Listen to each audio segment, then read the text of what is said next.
আসসালামু আলাইকুম। শুক্রবারের দিন নামাজ পড়তে বের হলাম। নামাজ পড়ে খালাতো ভাই নাজমুলের জন্য মেয়ে দেখতে যাব বাউনিয়া বাজার থেকে কালীবাড়ি। নামাজ পড়ে আমরা মিষ্টির দোকানে ঢুকি। এখানে কিছু সময় বসি। দোকানের ভিতর খুবই সুন্দর একটা পরিবেশ, অনেক বড় মিষ্টির দোকান, পাশেই চেয়ার টেবিল বসার জন্য আছে।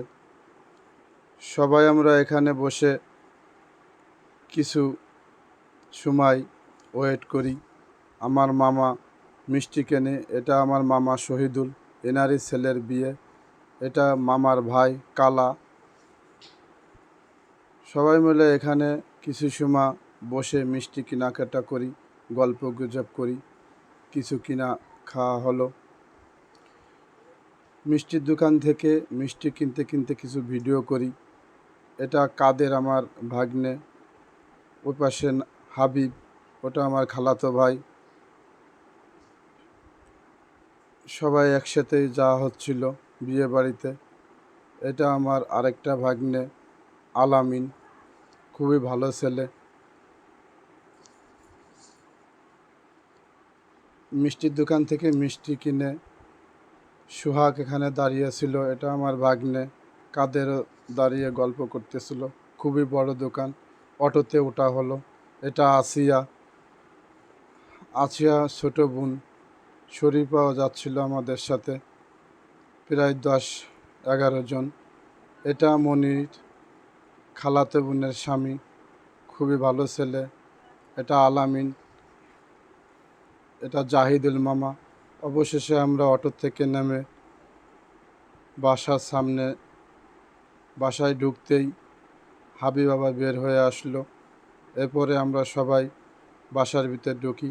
প্রথমে মনির ঢুকলো, পরে হাবিব ঢোকে, পরে কালা ঢোকে। একসাথে পরপর সবাই ঢোকা হলো। এটা শহীদুল মামা, এনারই ছেলের বিয়ে। তারপরে আসিয়া, এটা আরেকটা ভাই হয় আমাদের, বাসার মালিকের ছেলে। শরীফা ঢুকলো, এটা নাজমুল, এরই বিয়ে। কাদের, সোহাগ, আলামিন, আমরা সবাই একসাথে যে ওখানে বসি। যার সাথে সাথে আমাদের নাস্তা পানির ব্যবস্থা করা হলো। আমাদের যেতে একটু দেরি হয়ে গেছিল।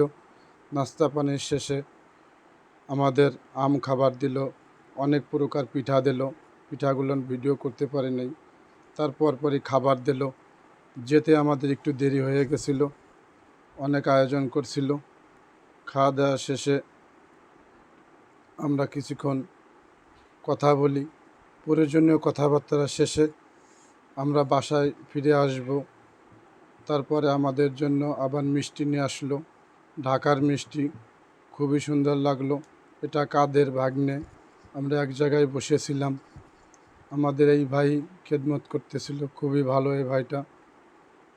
মিষ্টি খাওয়ানোর শেষে আবার ওনাদের সাথে কথা বলে কিছু সময় ওয়েট করি এবং সব কথা বলে আমরা বাসার উদ্দেশ্যে রওনা দেই।